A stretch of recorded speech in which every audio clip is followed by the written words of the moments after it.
Thank you for joining this special Zoom sponsored by the Black Long-Term Care Executives. I really want to thank you for being here, for being part of this event, and offering all of us an opportunity to hear about Black entrepreneurship. Thank you for joining it. This is a collaborative sponsored by the Black Long-Term Care Executives, and the Health Executives Club also has worked with us to promote it and to see it through fruition. We have a very robust program planned for the evening, and a lot of it may pique your interest. And thoughts and ideas for the future. Our theme for this evening is Black entrepreneurship.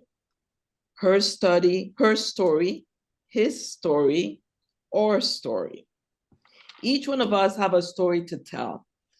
And some of us have manifested our stories in different ways.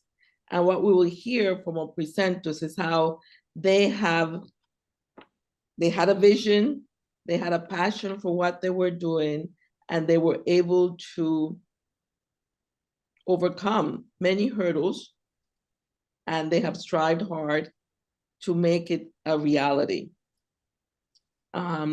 Part of their vision is providing a service to their community, a service to a group of individuals that needed their support and their help, and a way to serve the larger community. Listen to them and visualize what it's like. Keeping in mind that any one of us with a vision and a determination can achieve our desires. It could be you.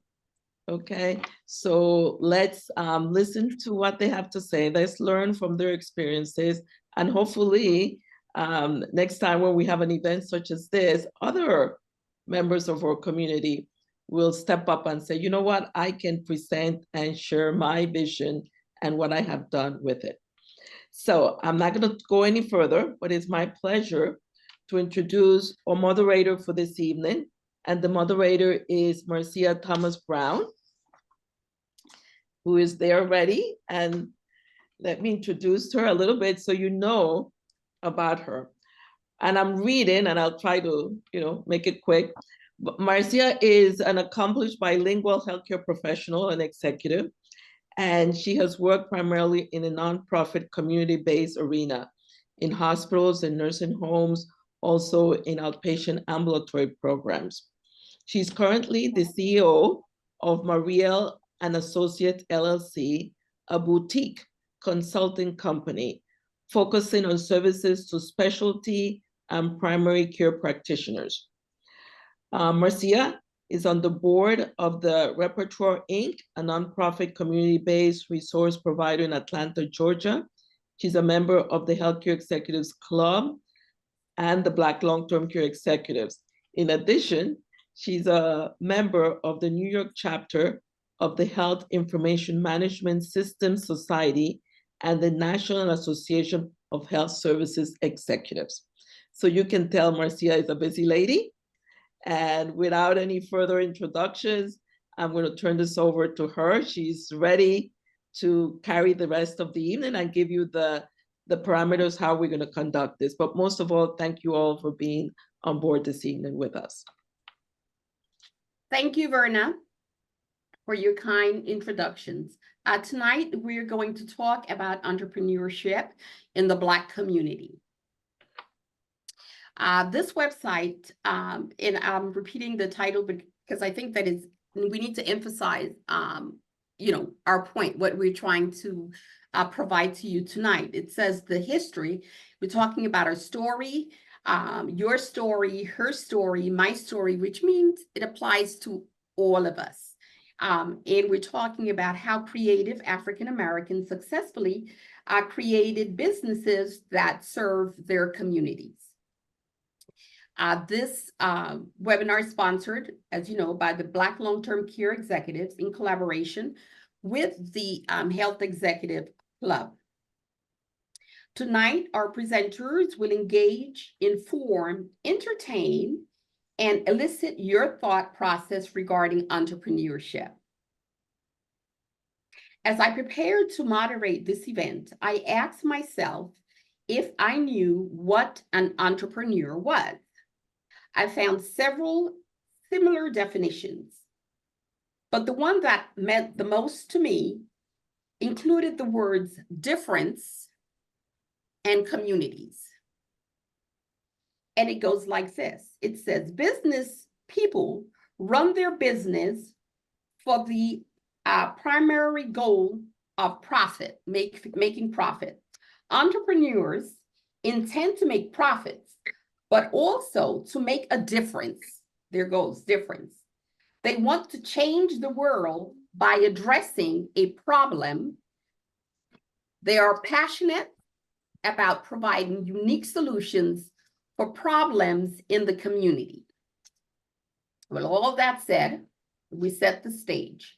Now, what I will do, we have 5 presenters, and even though it might be a tiny bit tedious, I think it's important for us to get the proper introduction to our presenters, because it really will give you the background in terms of their presentation, where they're coming from, why they're saying what they're saying, why they have the experiences that they have.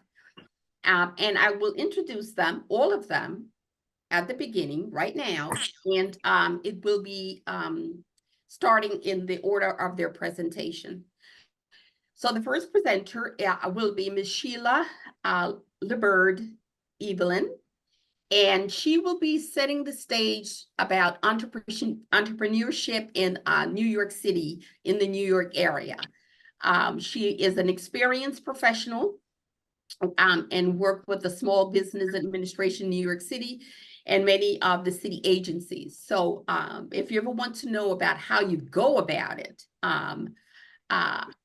Ms. Lilbert Evelyn will be able to support that. Then we will hear from Everton Bailey. And Everton is born in the UK. And I thought about, should I read it, shouldn't I read it? But I really want to give credit to our presenters. Of Jamaican descent, is a freelance musician, actor, and voiceover actor. He's the founder and director of the Trumpet Academy and the Village of Hempstead Summer Music Academy at Kennedy Park in Hempstead, Long Island. He's a musical mentorship program for youth that develop their musical skills and talent. The program has been at Kennedy Park for the last 5 years. And he also have taught after-school programs, also part of the Hempstead Boys Girls Club, New York Empire Grant Summer Program. Mr. Bailey also has worked as a musician for 25 years, beginning at Blue Note Records. Many of you have heard of some of these, Motown Records, Spike Lee's 40 Acres and a Mule musical work, where he worked on the soundtrack project for the movie Brooklyn. He's the founder and director of his band, Aesop, which is the instrumental sound of praise. And he's, this is gospel, jazz, reggae, funk, big band, and also functions as a music mentor for programs for youth. He also is a member of Perfecting Faith Church in Freeport, Long Island, where he plays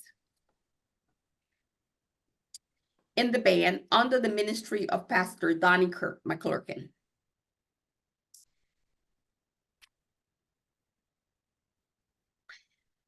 Let's see. He also has worked in a number of performances, including venues such as B.B. King's The Sugar Bar. He actively supports the American Federation of Musicians and is a SAG member, which is the Screen Actors Guild member. That presentation will be followed by another Everton. How many times do we have 2 Evertons in the same presentation? And that's Everton Mark Lewis. As a financial services professional, Everton Mark Lewis capitalized ideas of the insurance and financial service industry to develop winning strategies to help clients achieve win-win day.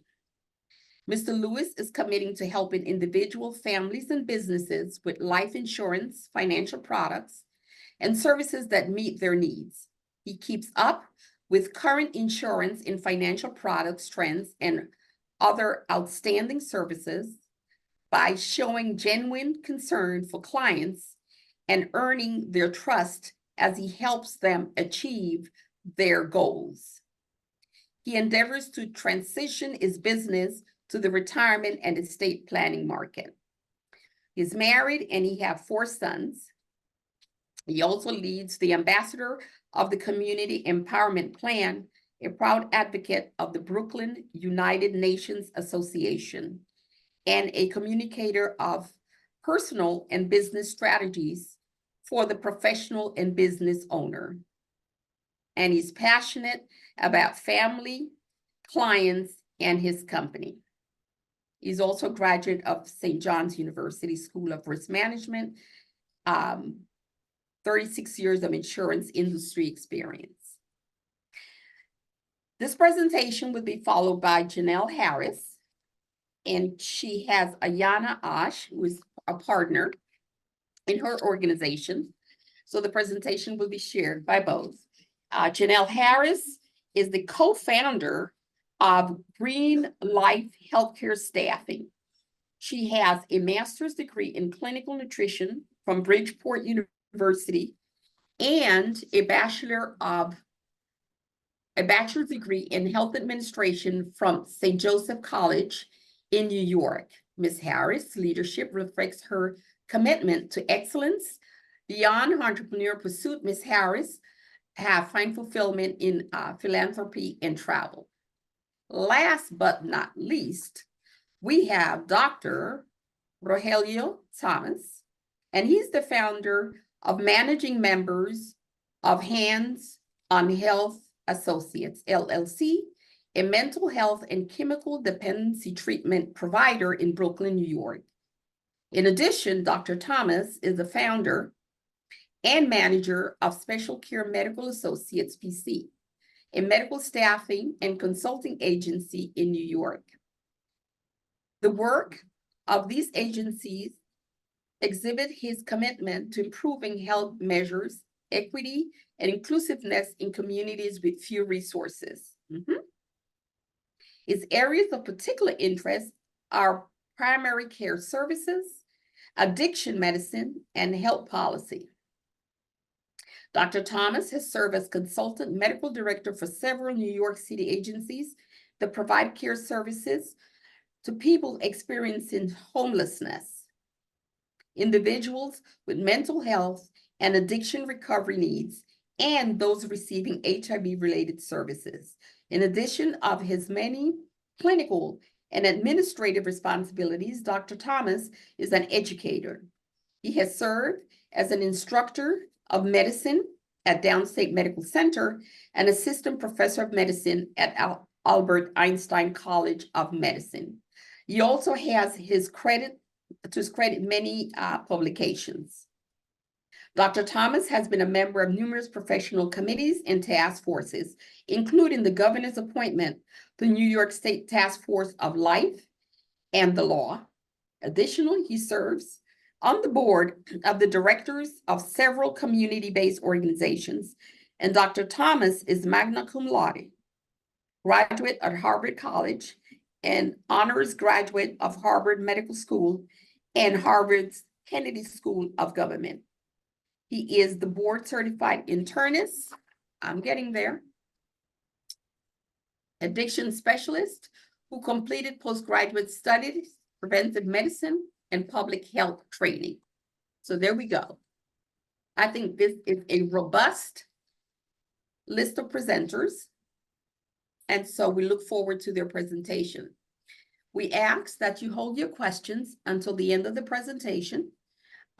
We'll give you the opportunity to ask them, and also you can put them in the chat. This webinar is being recorded and it will be available as soon as we complete the editing process. You will be able to find it at www.bltce.org. So with that in mind, let's get started with our first presenter, with is Miss Sheila LeBird Evelyn. She is right here. Good evening, ladies and gentlemen. My name is Sheila Libert Evelyn, and I'm with the New York City Department of Small Business Services, Apex Accelerator. The New York City Department of Small Business Services, Apex Accelerator, is funded in part through a cooperation agreement with the U.S. Department of Defense. Our program is committed to your success. We look forward to working with you. So if you need to reach out at any time, you can call me, and I'll provide my email address and my telephone number. So the Apex Accelerator, they have several programs that all businesses can apply for if they are qualified. And the federal programs and certification are as follows. They have the 8A Business Development Program, the Hub Zone Program, they call it DBE, Disadvantaged Business Enterprise Certification Program, and they have the SBIR and the SCIR programs, Women-Owned Small Business Federal Contracting Program, and the Service Disabled Program. In order for you to get started with this program, we always encourage people to register in SAM. Once you register in SAM.gov, you can do business with FEMA also. You can navigate through SAM and get opportunities. And they have opportunities in goods, services, and construction. And what we do is we try to navigate these businesses and help them become successful. On the other side of the city, we encourage our companies because sometimes they're not qualified for the larger contracts in SAM. So we encourage them to do business with the city of New York. And the city of New York have like 48 agencies where they can do current opportunities with them. In order to get certified with the city, first, you have to do the certification process. And if you have all your ducks in order, as we always said, you could get certified within maybe 5 to 6 weeks. And you could also do a fast track. If you have a contract in hand, you can get certified with the state. Now, when it comes to contracts for the city, they have micro, they have small, and they have large. Most of the time when they become certified, we always ask our clients if they're qualified to handle these contracts. Sometimes they just want like the little small micro purchase. And you could find some of these in Passport. Passport is a program where you register through them, and they would have contracts on a daily basis. You also have contracts in City Record Online. City Record Online is where they have these competitive seal bid, and you will have the lowest bidder winning these contracts.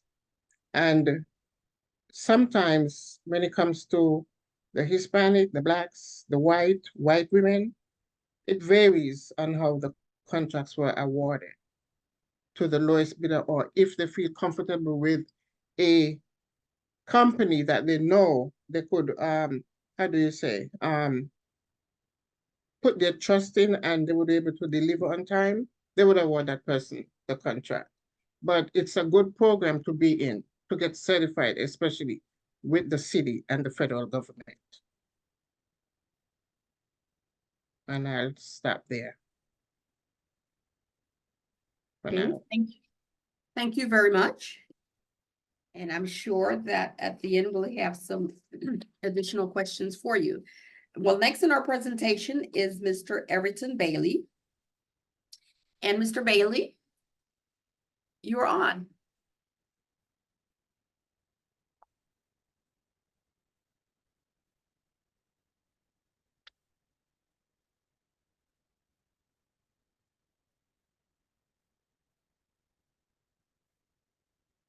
Are we having some technical difficulties? I don't.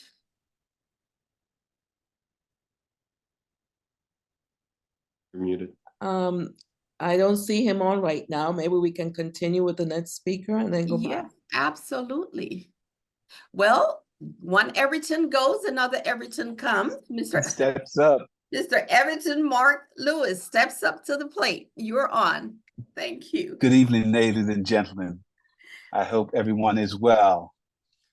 So my name, yes, I have a similar background to Everton. Slow I was born buffering. in I'm England. sorry. Okay. Good. You want me to continue? Go ahead, Everton.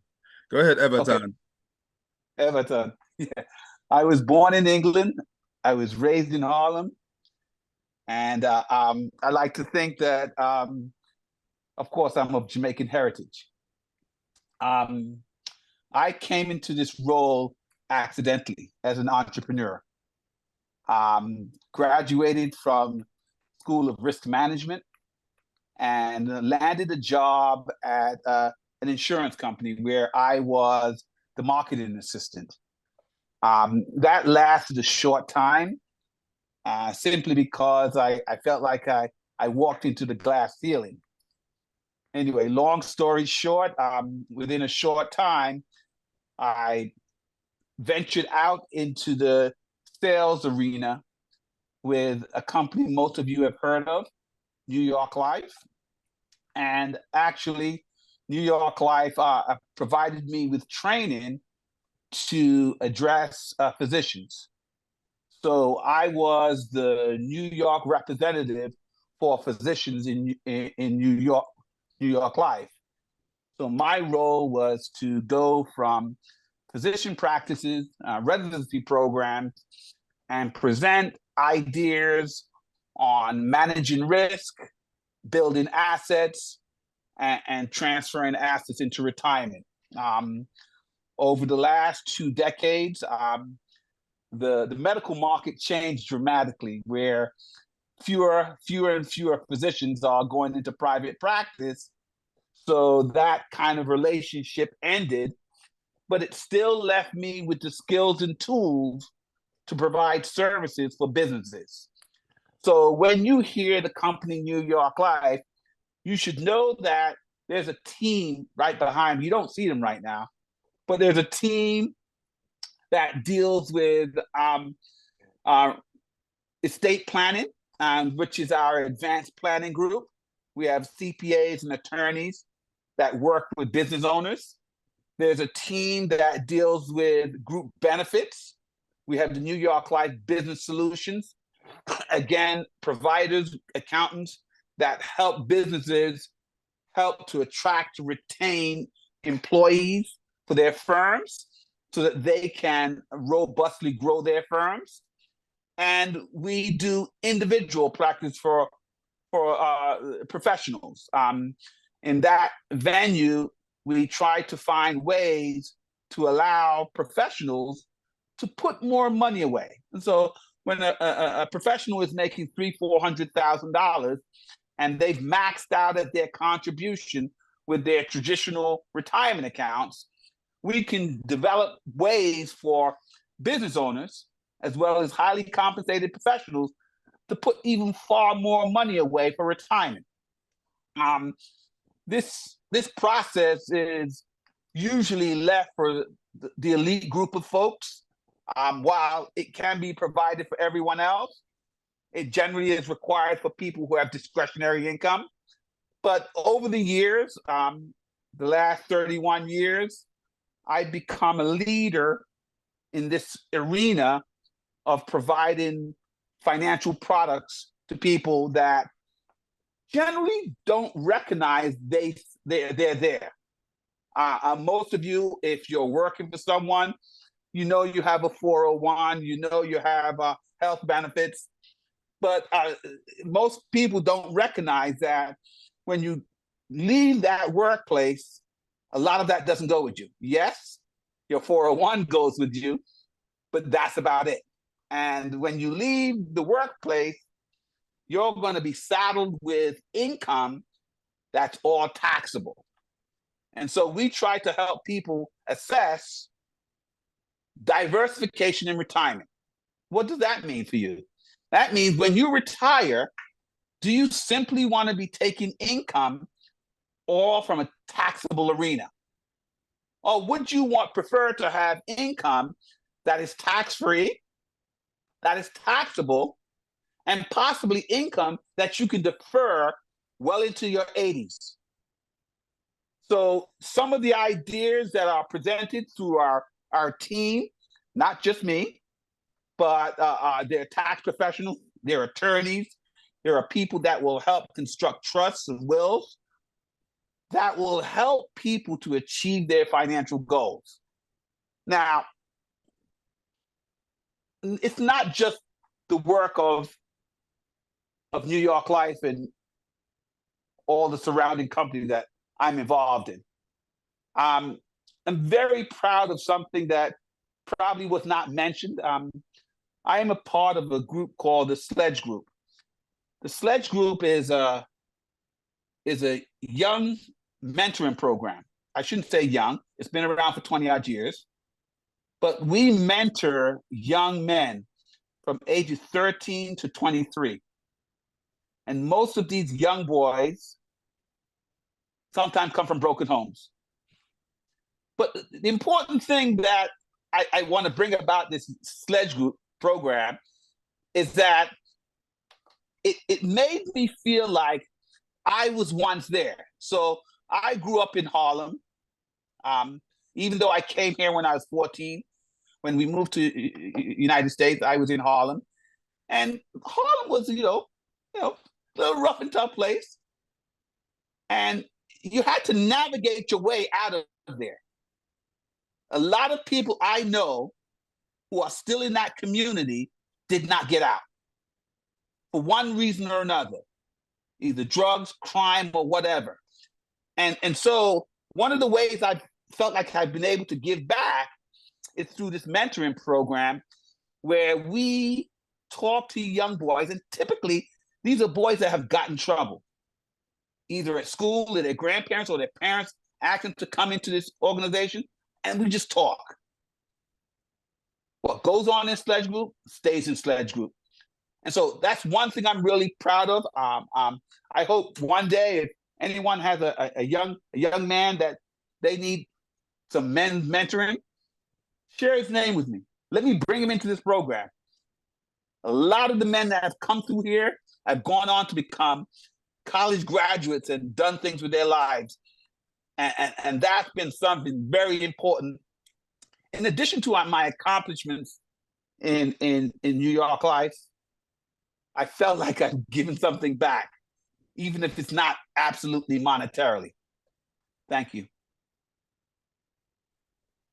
Thank you. I think that your presentation actually gives my introduction credit as it relates to the definition of entrepreneurship that I fell in love with, because as I commented, earlier, what was attracting me to my definition is that it also included not only making a profit, but it also was focused on being able to benefit the community and make a difference in the community. And I think that, I think as the presenters, we move forward with the rest of the presenters, I think we're going to see more and more examples of that, because that was the passion area that we were looking for. So thank you very much. You're welcome. So is Mr. Everton Bailey, is he on? Yes, you are. Okay.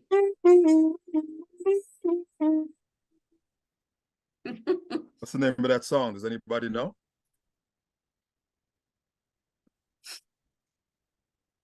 You did it too quick. We got to hear it again.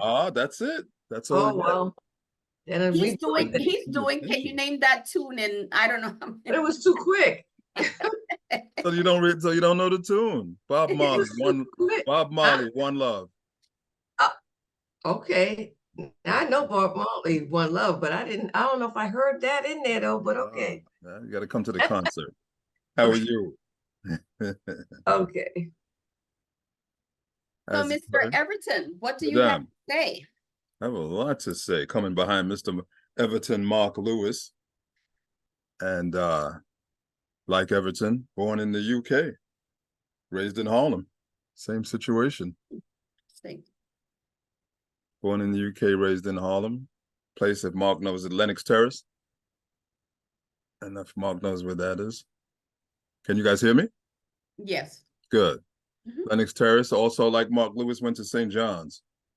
So it's very interesting. We have a similar track record. Mhm. And my music mentorship program is based on the trumpet. That was an instrument I heard first played by Louis Armstrong as a child in England. And I decided that I wanted to play that instrument and do music as a career. So while going to school, high school band, started on the clarinet, switched to the French horn in junior high school, started playing the trumpet in high school. And I found that I had an affinity for it and stayed with that all the way through college. Baruch College, where I majored in business and music. It was a double track for students that wanted to do music and business together. And I found that to be a real good and formative foundation for me to work in the industry. And right from there, went to work at Motown, Capitol Records, Blue Notes as an intern. That was the days of cassettes, if anybody remembers cassettes. This is before CDs. And working with people like Natalie Cole and Mary J. Blige and New Edition, a lot of different artists, and helping the record label start working with new musicians and recording artists. So it gave me a good training and foundation in how to work in the music industry. And then from there, after working in those levels, I then ended up going to law school, to St. John's University School of Law, thinking about entertainment law. But my turnaround was playing on stage and being involved in a lot of concerts and music performance. And I decided that live performance with the trumpet was my preference. So I've been doing that for as a parallel career while working at a law firm. And that's something about entrepreneurship too. Sometimes entrepreneurship isn't just working your own business. You're working your business while still having some kind of an income to support you working that business. As a working actor, you're going from job to job. So you're not always working straight through. So I had to have income to support that. Right, Mark?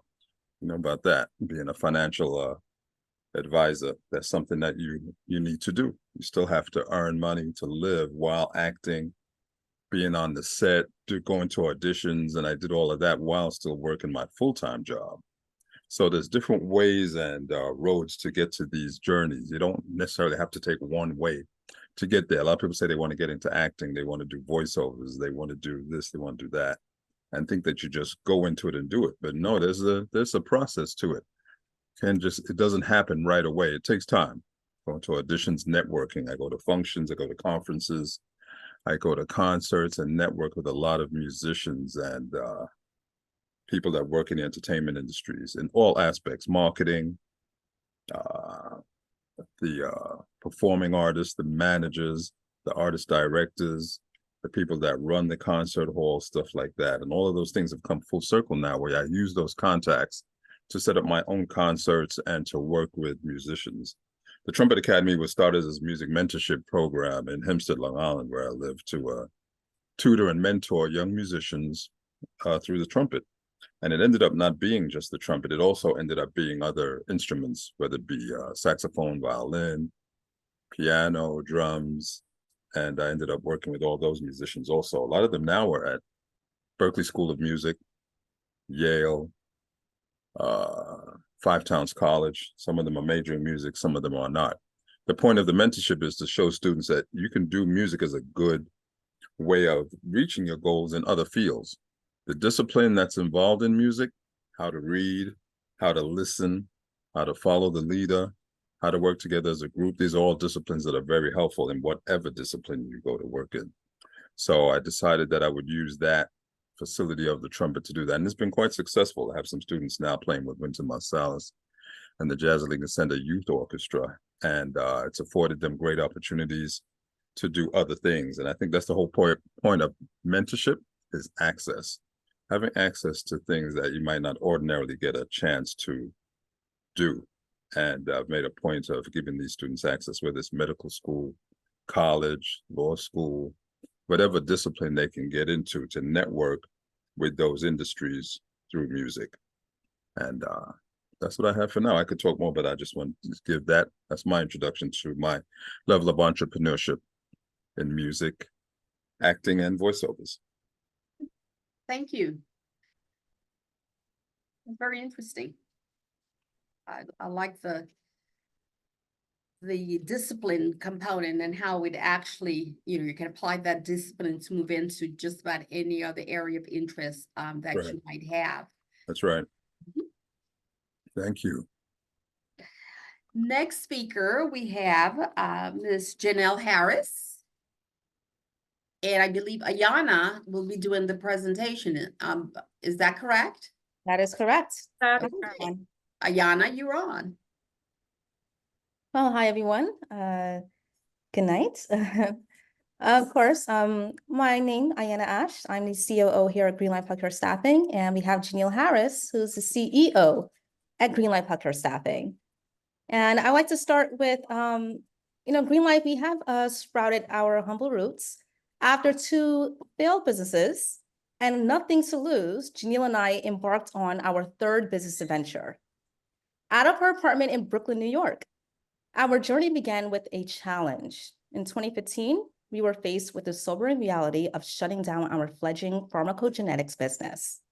This was a testing that allowed us to lower the prescription for those who are taking 2 or more prescriptions, at least lower that to at least 1 or just 2.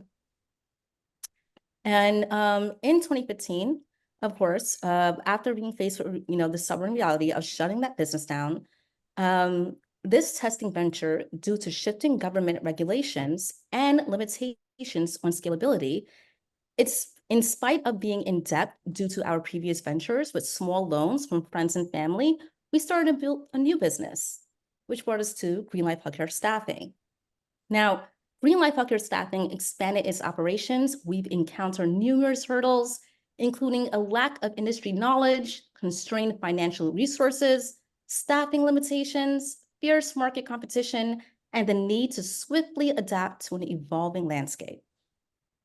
Yet with unwavering determination and foresight, we persevered. Initially, juggling multiple roles and leading a modest lifestyle, with reinvesting all our resources back into the business, proved instrumental in our gradual growth over time. Through strategic recruitment, embracing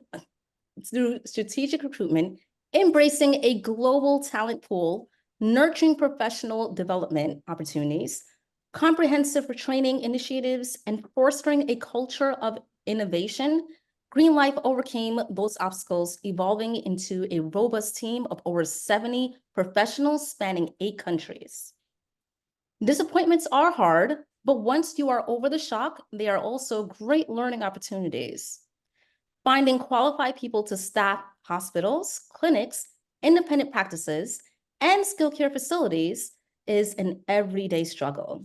We pride ourselves in placing qualified professionals who are seeking competent and personalized assistance in identifying their next career opportunities, not merely securing another job. Despite its growth, our organization has remained committed to its core values and goals. Now, in 2022, we strategically pivoted from direct hires to include temporary and locum hires. Greenlight Healthcare Staffing aimed to enhance operational efficiency, foster employee and client satisfaction, and achieve financial stability. We also sought to differentiate ourselves in a competitive market while building a stronger brand presence and ensuring long-term sustainability by prioritizing client and employee retention. In this, we continue to thrive, providing innovative staffing solutions and making a meaningful impact in the healthcare community.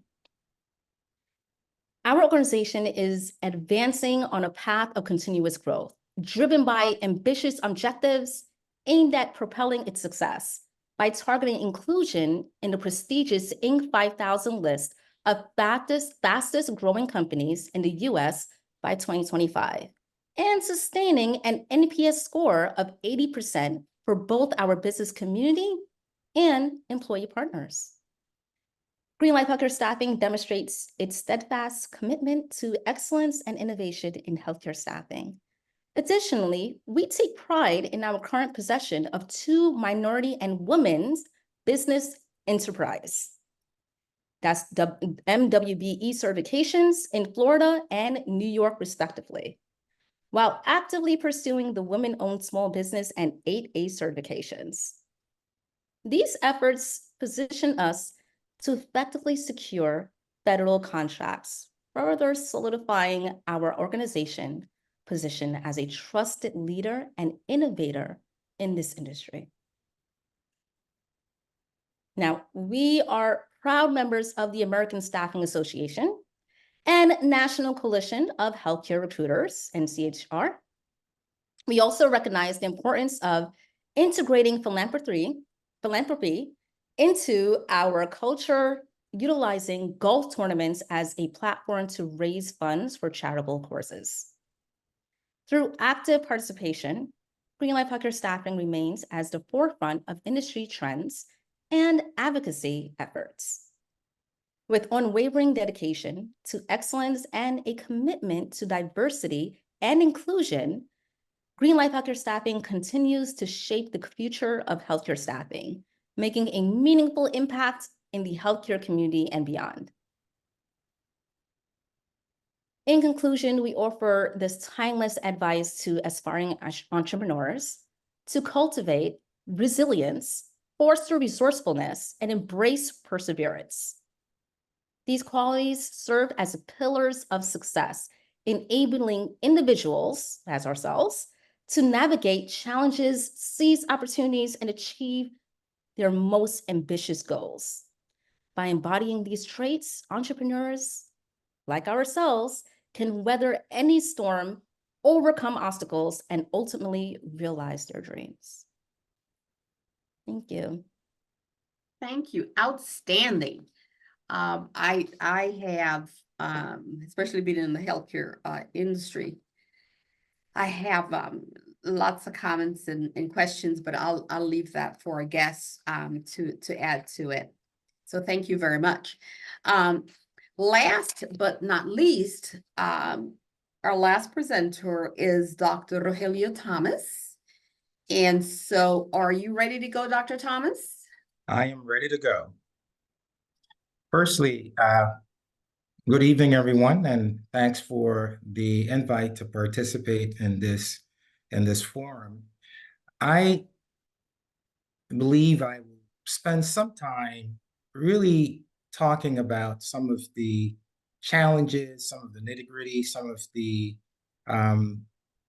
fiscal and other issues that my entrepreneurship has led me to have to deal with. So it may be a little bit negative at times, but certainly, this is a ride that I would take over and over again if I had to.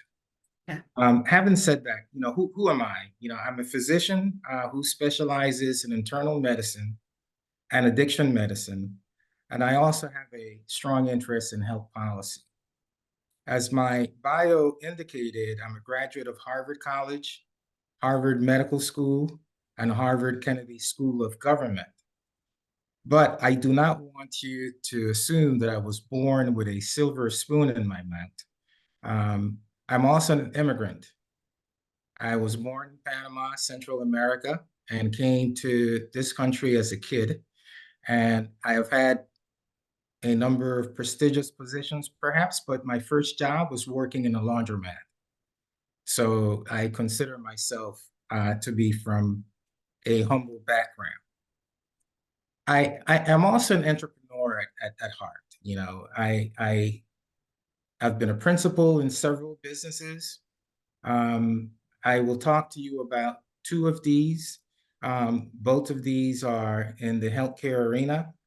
And I want to briefly touch upon two because their development and path was rather different. And I will start with that. What are some of the keys to my success? Well, preparation is really very important. And listening to some of the previous presenters, there's a lot of hard work, a lot of homework that you have to do to be prepared to move your business forward. And like the previous presenters, that has been an important part of my journey. Another element for me is that I like to be my own boss. I like to set my own agenda. I like to march to the beat of my own drummer. Some people have called it my simply being stubborn, and I think that may well be part of it. The other important piece to my journey was touched on by my namesake, Ms. Thomas Brown, and that is, I've always wanted to engage in socially meaningful and beneficial work. I am a believer of that maxim that one can do well by doing good. The other key, perhaps, of my success in business has been serendipity and my ability to identify opportunities when they present and to take advantage of them. So first, I'm going to talk to you about what was actually my first business, the Special Care Medical Associates. This is a medical staffing, a medical direction, meaning medical leadership and consulting entity. I created that entity back in 1995, and this was done to employ a group of physicians and physician assistants that had been part of my provider team providing services to a hospital-based long-term care facility. The hospital and the management team within the long-term care setting had decided that they no longer wanted to employ the medical team. They wanted to employ contracted individuals.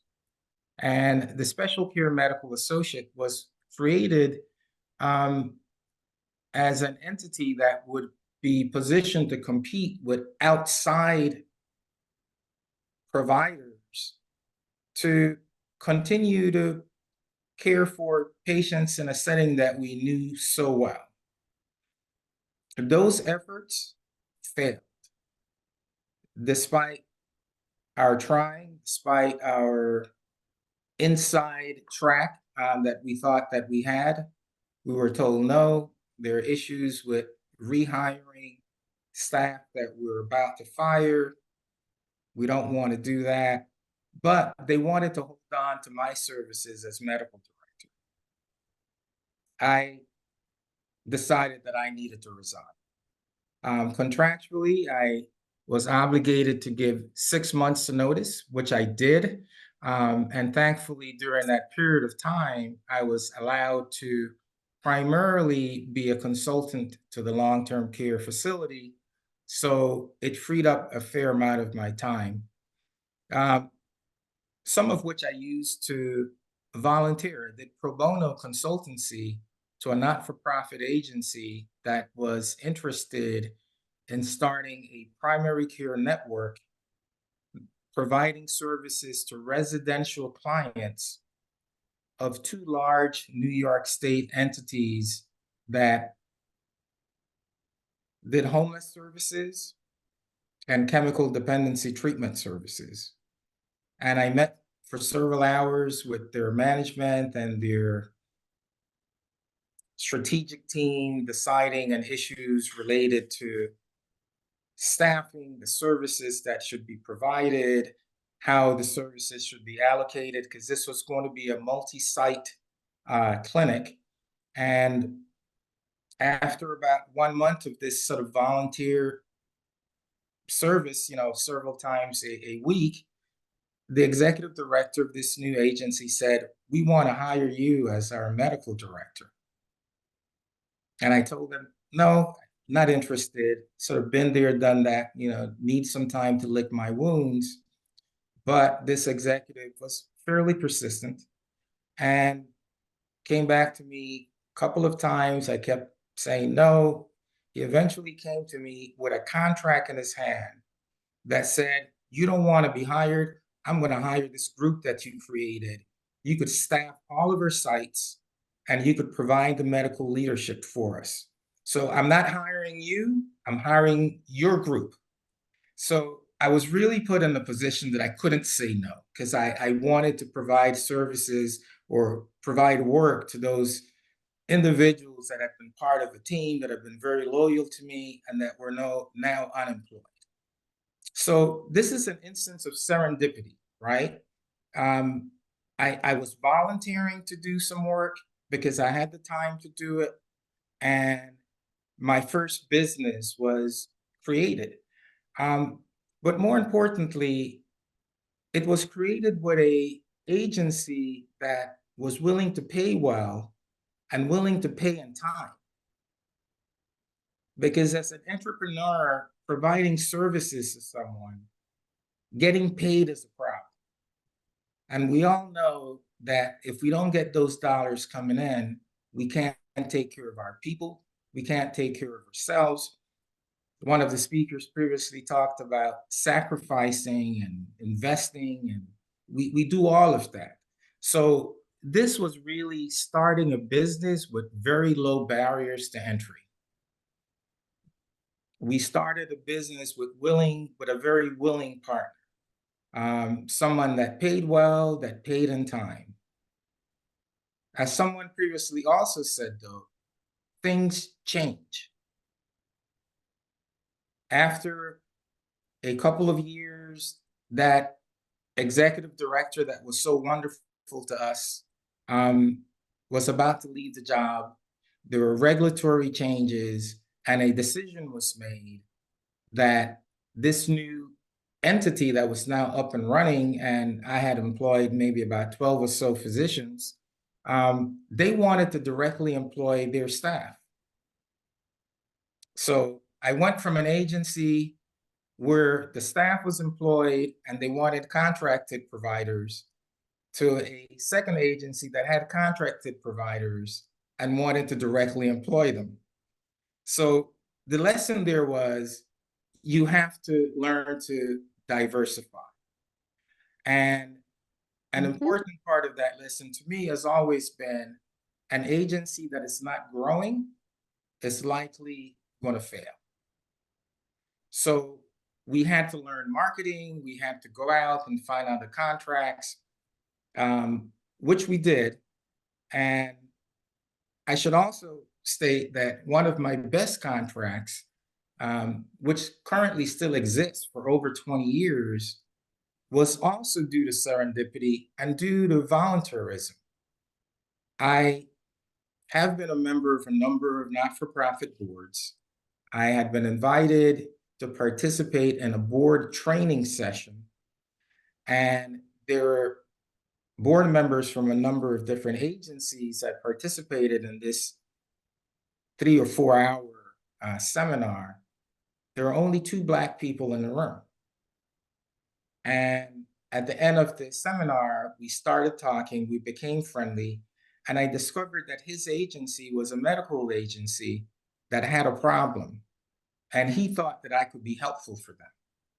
And I decided that I was going to offer my help pro bono, and did so for a number of months. And at the end of that period, they wanted to engage my entity. And over the past 20 years, I have provided them with staffing. So again, sometimes trying to do the right thing can be very helpful. And people respect you for at least trying to do the right thing. You know, it may not always work out, but it's certainly worth that effort. There are issues related to cash flow often. Again, I've had some good contracts, I've had some bad contracts, and bad contracts typically meant folks that paid late, sometimes folks that didn't pay at all. I learned the importance of having a good team behind you, having a good accountant, and unfortunately, having a good attorney, because those non-payers have had to be taken to task at times.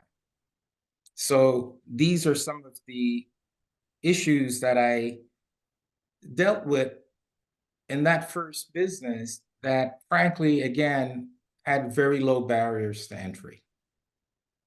The second business I want to talk to you about is Hands-On Health Associates. Hands-On Health Associates is a outpatient chemical dependency and mental health treatment facility. We currently have an Article 32 license and an Article 31 license, and these are licenses that are granted by New York State. So I've mentioned license to you, and I've mentioned New York State. Going into a business dealing with obtaining licensures and dealing with the bureaucracy of a state can be very daunting. And unlike the first business that I described to you, this was a much more challenging venture. We had to address issues related to conducting a needs assessment, because the state wants to know that if you're establishing this type of entity, it needs to be established in an area where it's deemed to be needed. Identifying and establishing control over a potential site, seeking community board approval, obtaining letters of support, completing application, policy and procedure manuals, and the like. And those of you in long-term care are familiar with all of that type of bureaucracy that is attendant to having a state Department of Health license. In our particular case, we identified a site that required renovations, and that was up for sale. It wasn't up for lease, so we had the additional burden of having to consider whether we wanted to purchase a 25,000 square foot building and do renovations to the building and the like. So unlike the first venture that I described, which the startup costs were probably a couple of $1,000s, this startup would have been probably, a few $1 million because of the purchase of a building primarily. And I'm bringing these numbers up in part to accentuate the reality that we often have to sort out how to secure resources to start and to manage a business. For people of color that are not sort of traditionally in that sort of financial sector, this can be somewhat daunting, certainly very challenging. Some of the things that we did to manage the sort of financial burden was, number one, you have to seek friends, family, investors, people that may have dollars that may want to support your venture. Because of the dollars that are involved, you really have to have a strong belief that you can be successful. You have to do a lot of planning. You have to understand the ins and outs of the business. And I should also say that between the creation of the entity and the startup of a real project, we did 4 years of planning.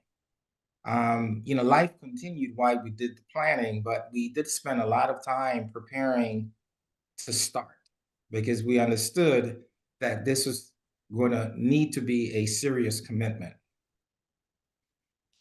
We also strategized as best as we could to stage the costs involved in a startup. We didn't go out and purchase a building. We didn't go out and secure a lease. We went out and negotiated with the state regarding preparing the policies and procedures and the operational pieces, and indicating what geographic region we wanted to be housed in, and talking to the community board. So there was a comfort level that our application was going to be approved, and that the community was going to be accepting the project before we went on to attempt to close a deal and property. And there's a whole ordeal behind securing loans from banks, for both acquisition and renovations of a property that I'm not going to detail here. However, I'm going to mention that we had contractors, after acquiring the property, that had committed to deliver the property in 6 months. But it took 2 years. So there was a huge financial sort of penalty that we had to deal with. You know, we had to provide staffing. We had folks that were employed, and we were dealing with the attorneys because of the contractors, the back and the forth, you know, that type of thing. And it certainly created a lot of stress with our bank. And I should mention this because it's a sad reality, but one of our bankers actively tried to sabotage our project because he had someone that wanted to take over the property. Mhm. And, you know, we hear stories like that, but until it happens to you, you tend to minimize it. So I say that to say that if you're engaged in a venture, you know, you've got to keep your head on the pivot. You've got to be suspicious. You've got to be concerned, because there are some people that may actively try to see you fail. Mhm. The positive news for us is because we had prepared so well, and I think we're so concerned about failure that we hit the ground running. I mean, we had, you know, super planned this project. After 1 year, we were close to break even. Most people said that was just impossible, but we were close to break even. We're also very fortunate, against serendipity. We found some financial partners that were willing to step in because they believed in us. And these were not bankers. These were mostly family and friends that said, listen, you know, we believe in you guys, and, you know, you're in a jam here or there, and they provided funding. Currently, and I'm going to end with this note, we're doing well, and I'm going to boast a little bit. I'm going to say that we have gone from taking a cup from person to person, trying to sort of finance this project and to see its survival, that most of the banking that I do is currently done in my office because the bankers are now coming to me. And it just blew my mind that they were willing to do that. But it's really a testament of how well the business has been operating, and the confidence that this second bank has in us, because the first bank we sort of left, you know, after the shenanigans. And I would conclude with that and be happy to answer any questions. Thank you. Great. Thank you, Dr. Thomas, for your presentation. Lots of great information, and I love the detailing that you provide in terms of the, you know, the key areas that will bring you success. You outlined that very well. And before we get to the questions, I can't not make a point as you related, because you commented on my name. So I'm going to comment on your name, and that is that my brother, I'm also Panamanian, and and my brother's name is Rogelio Thomas, just like yours. And a matter of fact, he looks very, very similar to the way you look. And I'm not sure if he's on this call, but I did tell him about you. So I just thought I would throw that out. I would love to meet him. We'll namesake. we'll work something out because he's here in New York, so we'll work something out. Okay. So that conclude our presentation. 5 great presenters with really diverse area of expertise, of challenges and successes. And so now we can go to our questions. And I'm not sure because I didn't see. Are we going to open it up? And Verna, you can answer this question for me since you have your technical staff with you. Are we going to open it up for online questions? Okay. Can I just add, I wanted to just speak briefly to a bit of information that that we've been able to gather for this event. And I wanted to throw it out. First of all, thank you to all the presenters. It has been wonderful and educational at the same time. But this information, I think, will be helpful to frame where we are today. Big question, what percentage of businesses in the US are Black owned? From 2017 to 2021, Black owned firms saw a remarkable 43% increase in gross revenue. However, despite this growth, they still only represent about 3% of US businesses classified by race and ethnicity of their owners. How about in New York specifically? Despite the Black community comprising 22% of New York City's population, only 3.5% of businesses are owned by Black entrepreneurs.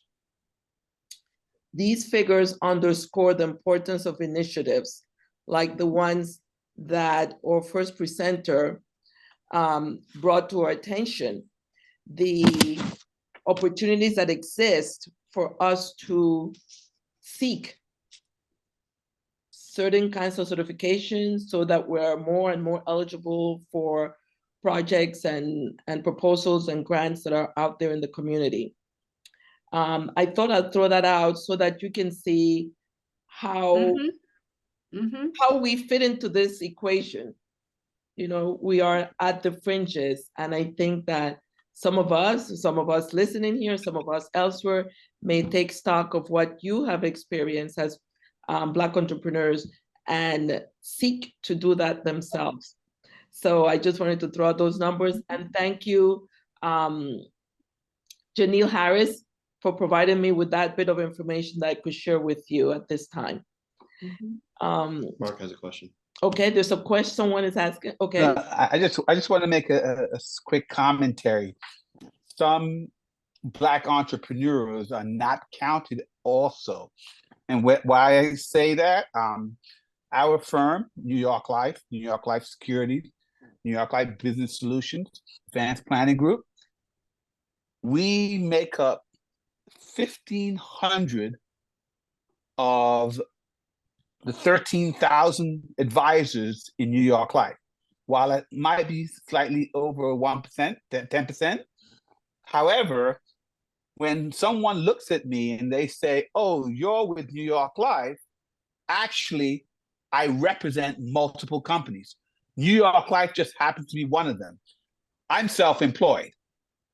I pay my own taxes. I pay for my own office space. I pay for my staff. So they're not counting some of the Black entrepreneurs, and there are about 1,400 of them across the country in my organization alone. Mm-hmm.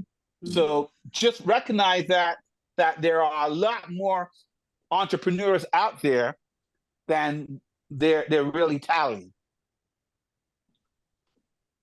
Okay. That's definitely a good point. That was one of the questions I had for you in terms of, you know, initially when you came on and you said, you know, entrepreneur and I work, you know, New York Life. That was the first thing is, what's your definition? You know, are you paying your taxes? Are you paying your expenses?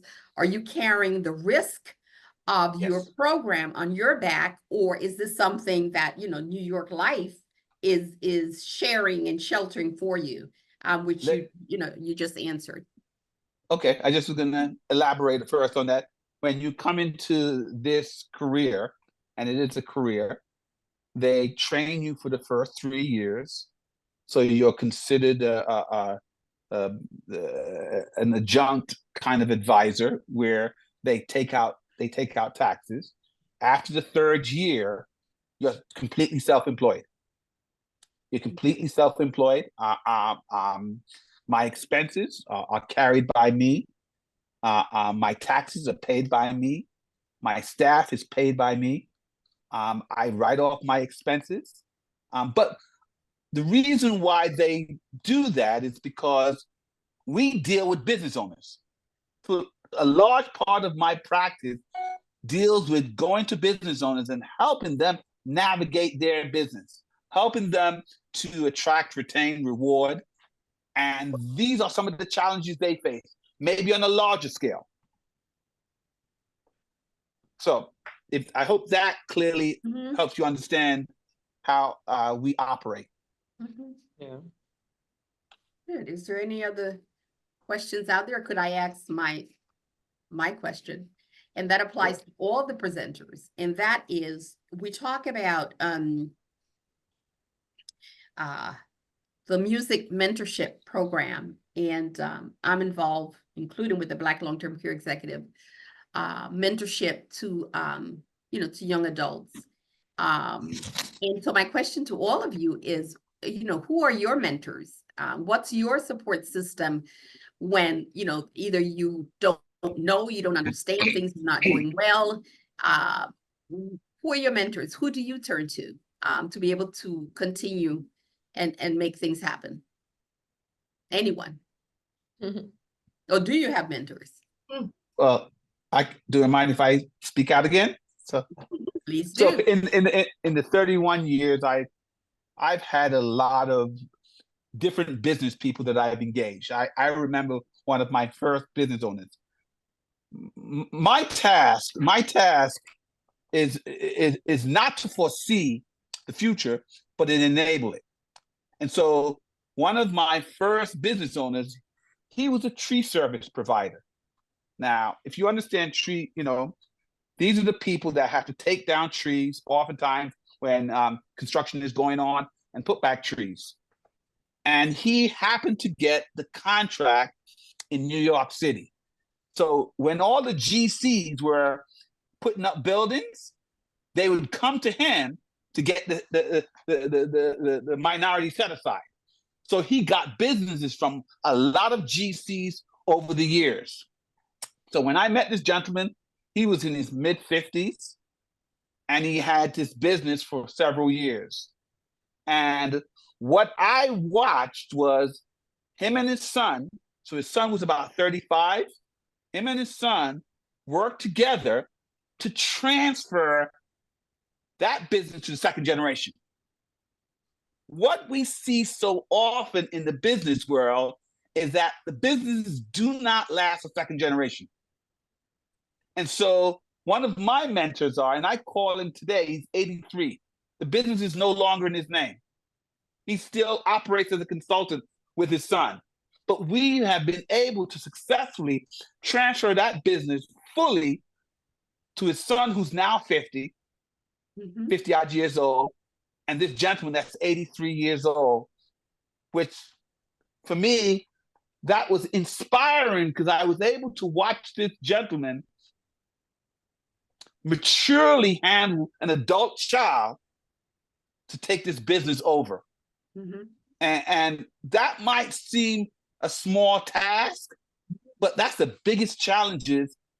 And Mr. Thomas, I hope that some succession planning is ongoing at this stage.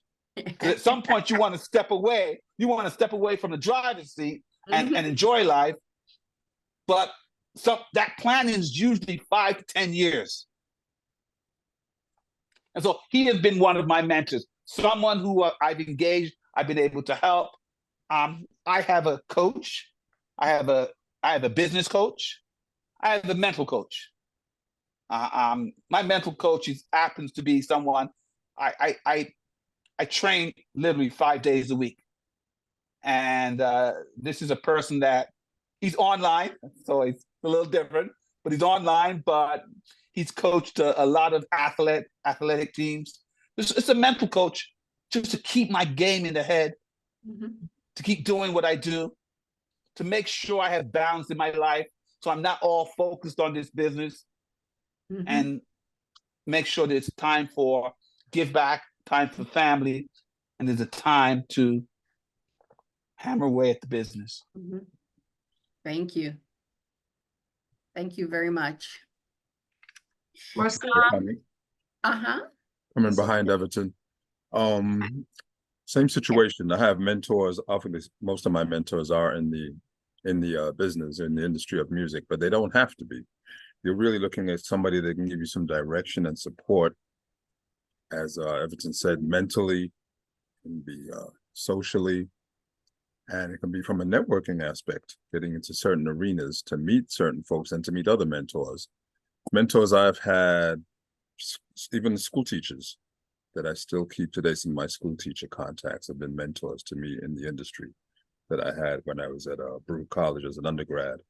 And some of them now have helped me with my career up at this point, where sometimes I'm hired by my school to come and do events there, to talk to the students at panels at Baruch or at any other schools.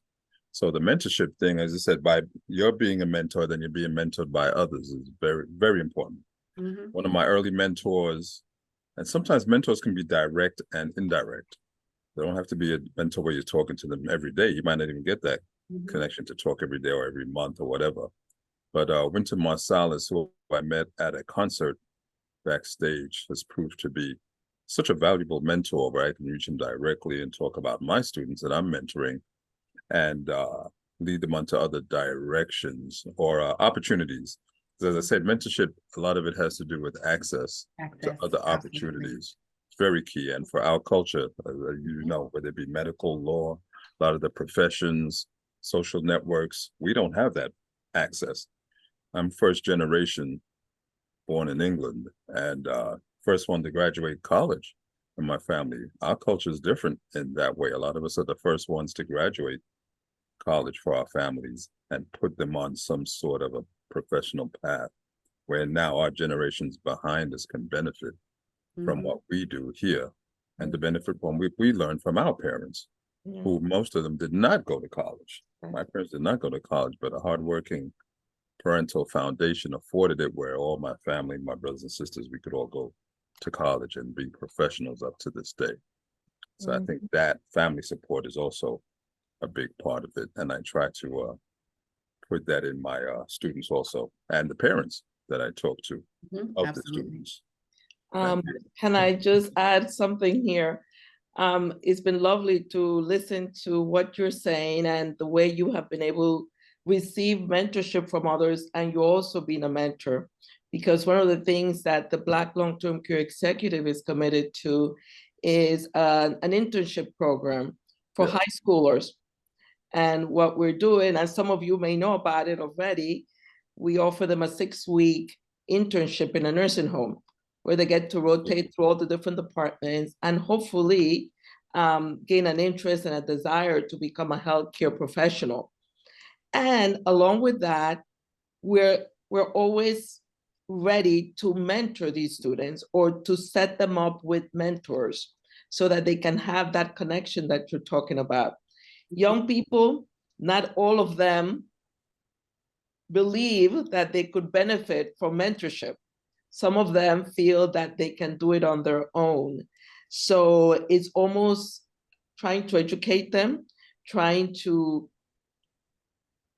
get them to see the larger picture about the future that's coming behind, that's coming ahead of them actually, and hoping that they will learn and take advantage of the opportunities that we're offering them. So thank you for saying that and for doing what you do. And I'm hoping that some of our students, hopefully some of them are on this line and they're hearing from you. I see that someone over there, Michelle is raising her hand. Go ahead, Michelle. I just want to to thank all the presenters, but especially my brother, of course, the first of 4 of us. Thank you, brother. Yes, that's my little sister. The baby, Who's your brother, Michelle? Everton Bailey. Oh, okay. Yes. So I want to take to tag on to what Verna had said about the mentorship. We have 2 of our interns on. There may be more, but I know for sure we have 2. We have Sasha Falk. She was from our first inaugural start of this program Oh, that's very in good. 2021. I am so proud to acknowledge that Sasha, she came into the program wanting to do nursing. She had such a passion. Her grandmother is a nurse, and she stuck to that. She got a little sidetracked here and there, but she's like, I have to do this. And she graduated this year. And I hate saying this name, Poistos. I don't know why I have such a problem saying That's this college. She graduated with her LPN. She is currently studying for her boards. All right. You know, we're just so proud of Sasha. Absolutely. Absolutely. We also have Aishat. She completed the program this past summer. She is preparing herself to go to school, to go away to college.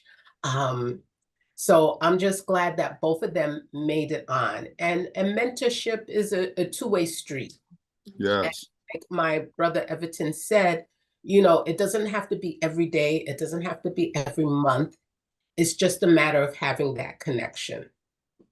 And these students know that they can call upon me anytime, and I will help them in any way, shape, or form. So, you know, the mentorship is just being able to give them the access. And as long as they have that access, you know, you reach out to them, they'll reach out to you. And when they really need your assistance, believe you me, they'll call on you. But just as long as they know they have that access is the most important thing. Thank you. Thank you. Anyone else? If not, you know, I actually Marcia, anyone else has a Marcia, I have a few questions. oh hi Annette. Yeah, Hi. is Sheila still on? Oh, okay. not sure. Yeah, there's- I'm still here. Hi, Sheila. So it's just I'm just, you were talking about lowest bidder. So do you or your company go through 3 bids to take the lowest bidder? Because Yes, I'm going ma'am. by, you know, like the city does 3 bids first, and then so is that what you guys do too? Yes, ma'am. Okay, good. I still have some more questions, Marcia. Oh, that's fine. Okay, so Everson Bailey. Yes. How are you? So hi, I'm good. I'm good. I'm originally, well, I don't even know where I'm originally from at this point, because I'm all over. Right now, I'm talking to you from Orlando, Florida. Okay. But I am from New York, and I did live, when I moved here, I did live in West Hempstead. So you Okay. said about Hempstead. What part of Hempstead did you do your, you know, with the music and what have you? Right at Hempstead High School.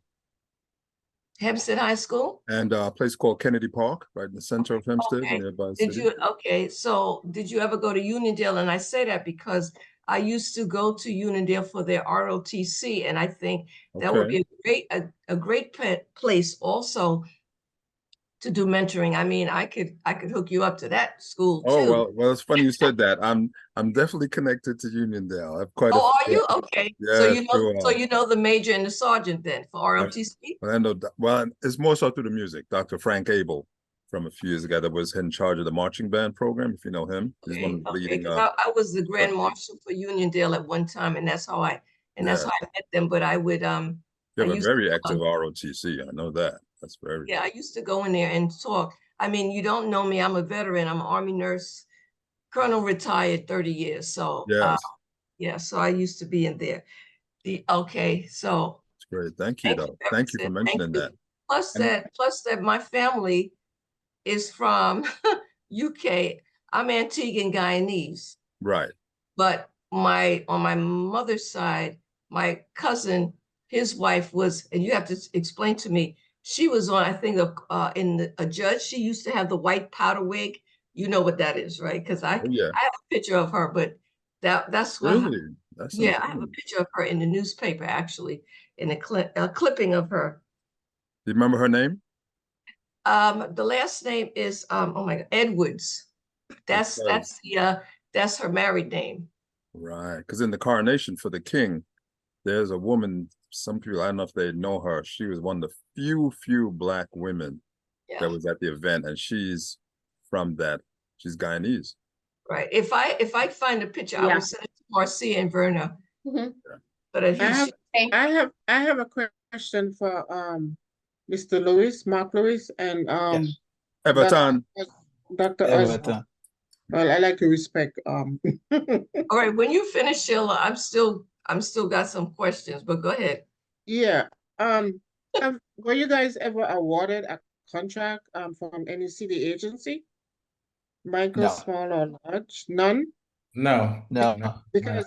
Because if you were, there's a system where they have Checkbook NYC, and you go in there and you'll see everyone that has awarded a contract. You look in there and you'll see their name connected to the agencies. So in the future, always go in there and look at Checkbook NYC based on your description, and you'll see it right there. Yeah. You'll see millions of dollars in there for people that being awarded contracts. Okay? Okay, thanks. Okay. That's good information, and Sheila. that- Thank you. Yes, ma'am. Just to know, my How wife many is a, questions you entrepreneur. have? It's just for one.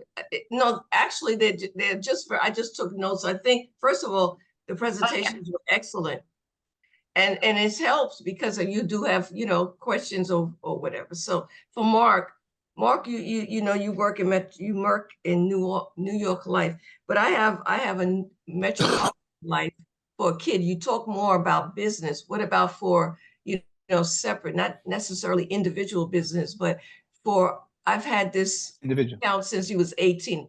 I hate to say he's 40 now, but anyway, so you know how old I could be. But do you do young? But do you have anything for the a child? Because I've been paying his policy, his life insurance policy since he was 18. Wow. So absolutely. Metropolitan actually has stepped away from the business. Even though you have a policy, it's still valid. But Metropolitan is no longer exists. Yes, we do child insurance. I tend to. A child doesn't have that great deal of human capital, and when I talk to people about the need for insurance, we are protecting human capital. And while every person should have some coverage, if you're a 30-year-old with a family with 30 years, 35 years of work, we want to multiply that years of work to show you your human capital. And we want to protect that as efficiently as possible. So yes, there is a place for life insurance for children. Grandparent gifting is oftentimes a useful way of doing that. If an adult, a grandparent wants to move money out of their estate, there's an ability to move money as much as $17,000 a year. You may not want to put that into a policy, but you could put that on a one-time basis and you never have to make another payment ever again. So my question is to you, Mark, can I send you my information and you could tell me, yay or nay, how good it is? Absolutely. I will probably tell you it was a good contract. I will never distort or take away something you've already done.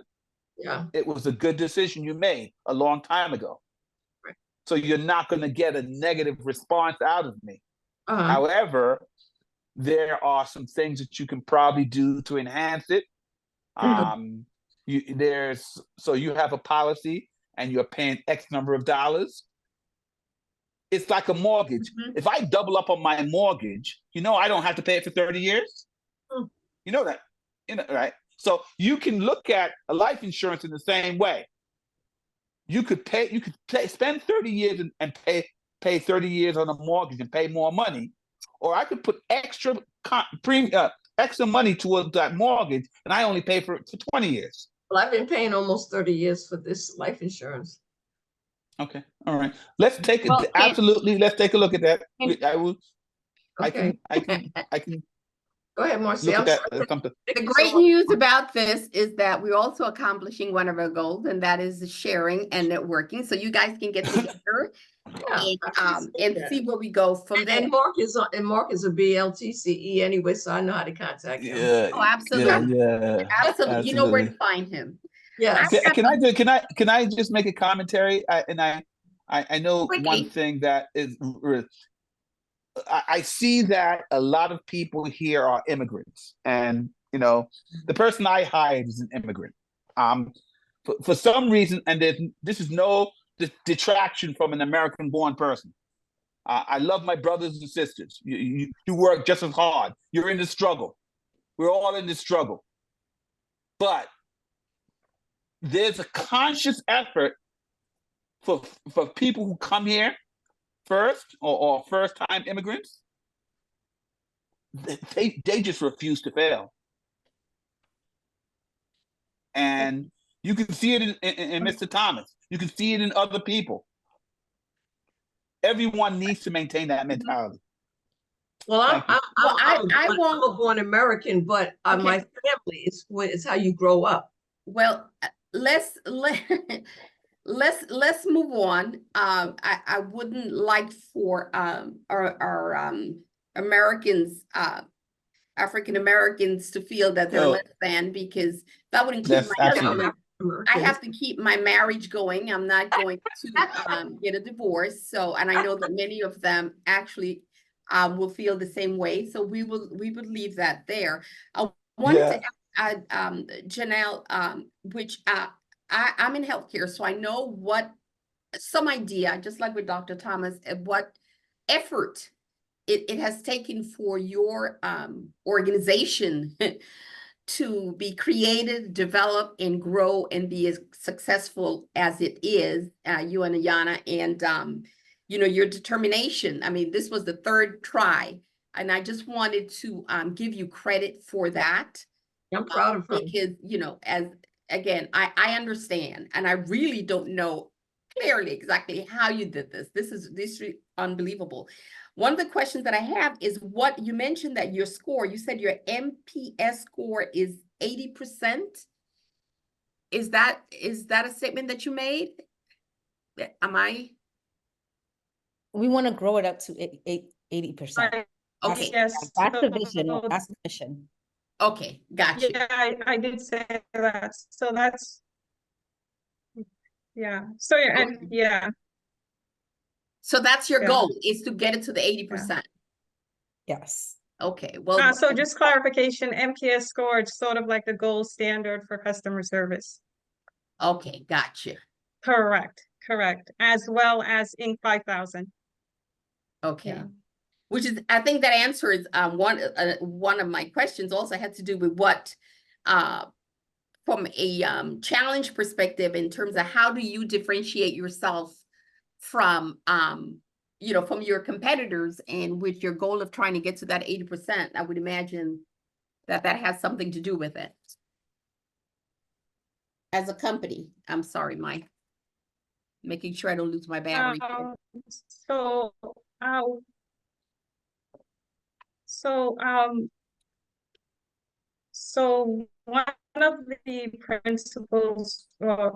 one of the principles we stand by is transparency, integrity, and treating each person like they're the only one in the room.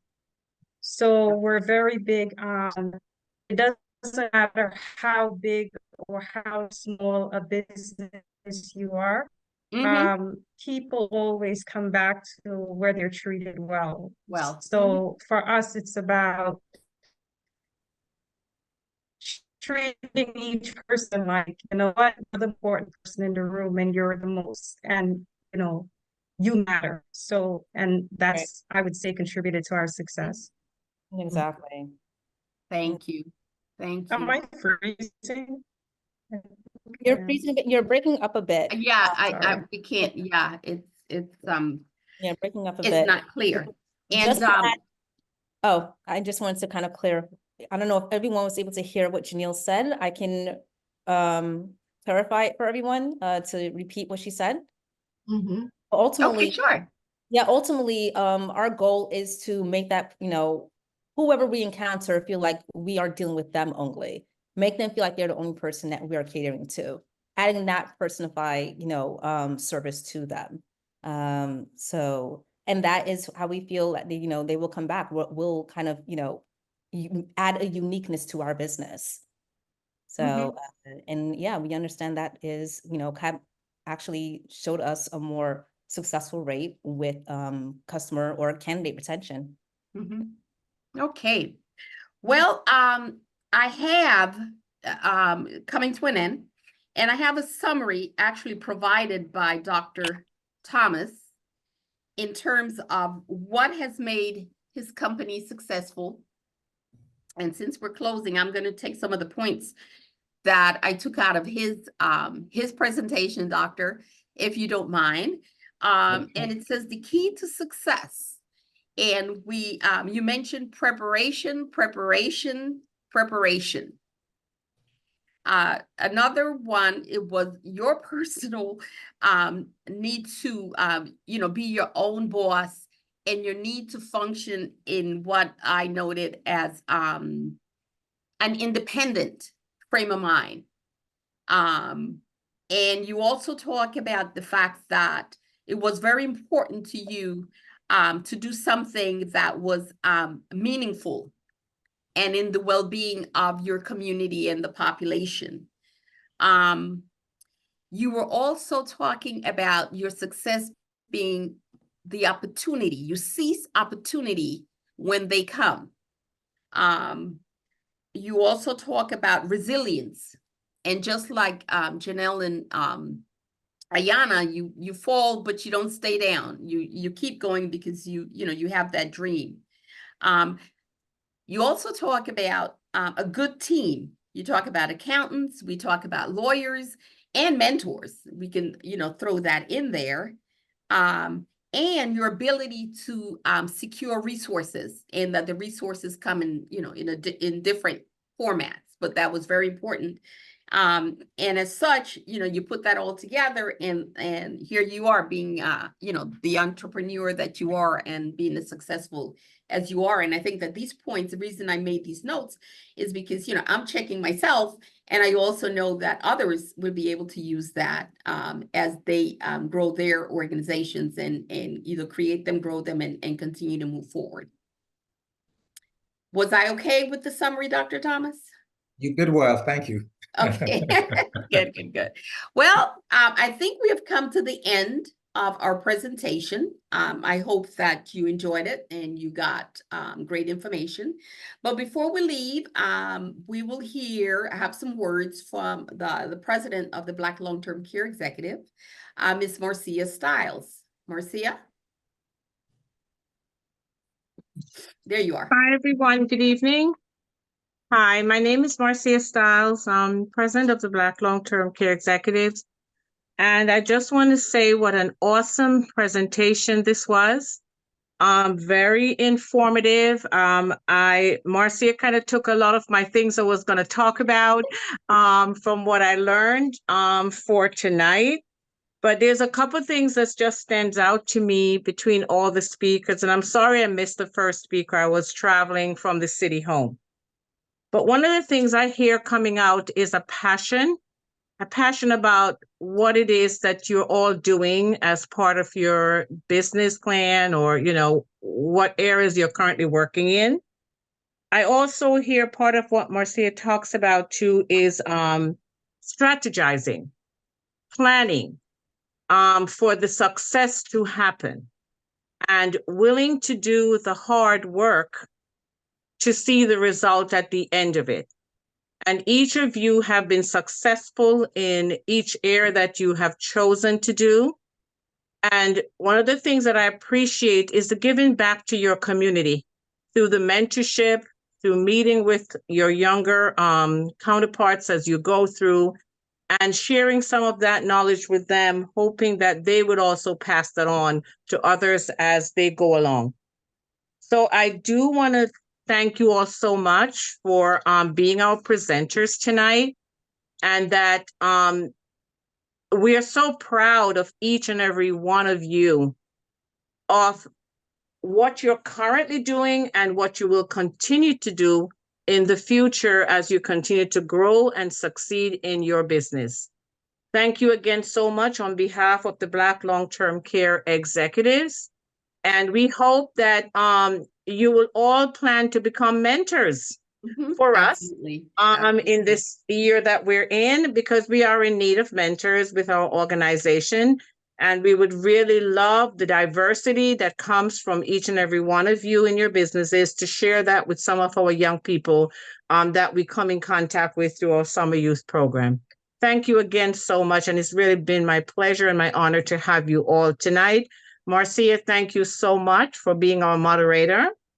And I want to say thank you to my educational team and the committee for putting together this awesome program, and with all our speakers. And again, a job well done on behalf of the Black Long-Term Care executives. Thank you all so much. Really appreciate everything that you do. Thank you, thank you, thank you. Thank you. And with that, we say farewell. Have a wonderful, safe evening, and we will talk some more in the future. Thank you. Good night. Good night. Good night. Good night, everyone. Thank you. Good night. Yes. Good night. Thank you. Good night. Good night, Everton. Good night. Yeah. Good night. Good night.